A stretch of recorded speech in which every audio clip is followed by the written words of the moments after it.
The first time I went into Quora was to translate for a mission group. I knew what it meant not to have the food when you want, where you want it. But I was not surrounded by people that actually had to dig their food from the trash. There's two reasons as to why Quora was established. One is the Alert Hospital and the other is the trash dump. There's a direct relationship between the hospital, the trash dump, and the people of Quora. Everybody from all sides of Ethiopia used to come and get treated. Instead of going back and forth, people decided to just stay there. Because they're not educated, because they didn't have that much of a skill, their only source of income was the trash dump. So they used to go there to eat, they used to go there to try to sell whatever they could sell. I did a lot of research prior to visiting Quora for the first time because I wanted to learn about this community and the history behind it. And I remember the first time I visited, when there's a mountain of trash from 5 million plus people, there's a really big difference between looking at pictures and watching videos and reading stories and hearing stories from people than actually standing somewhere and feeling the enormity of it. I grew up listening to the stigma, but I never thought it was a reality until I actually faced those people and had the chance to meet these people. I met Henok, and he was serving at this organization, and we went to the home of a beautiful woman and got to spend time with her family, and she had lived the majority of her life with leprosy.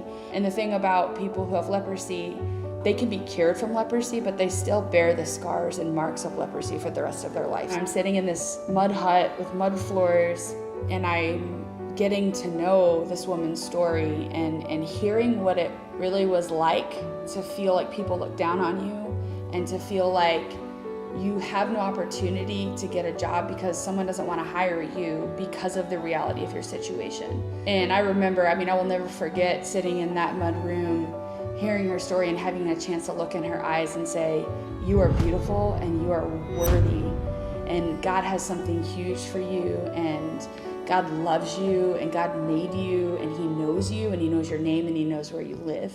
I've just always had this thing for the underdog. When I hear somebody feels unworthy or insignificant, I want to help fight for them because I believe there's significance in every single one of us. With Carry 117, it wasn't the mission that drove us to look for a place to fulfill it. It was Quora was the motivation behind the mission. We saw the need and we wanted to do something to help. It is estimated that more than 150,000 people live around Quora. We hire at-risk women, we hire single moms, we hire widows, we hire women that find it hard to find a job. We train them how to make burlap, how to make canvas, how to make bags. We teach them how to measure, how to sew, everything that they need to know that goes into how to make a bag. Carry 117 is an organization that's all about orphan prevention, family preservation, and women empowerment. We got the name Carry 117 from Isaiah 117, which is learn to do what's good, seek justice, help the oppressed, defend the cause of the orphans, and fight for the rights of the widow. So we basically want to carry that verse, and we want it to be the driving force behind everything that we do.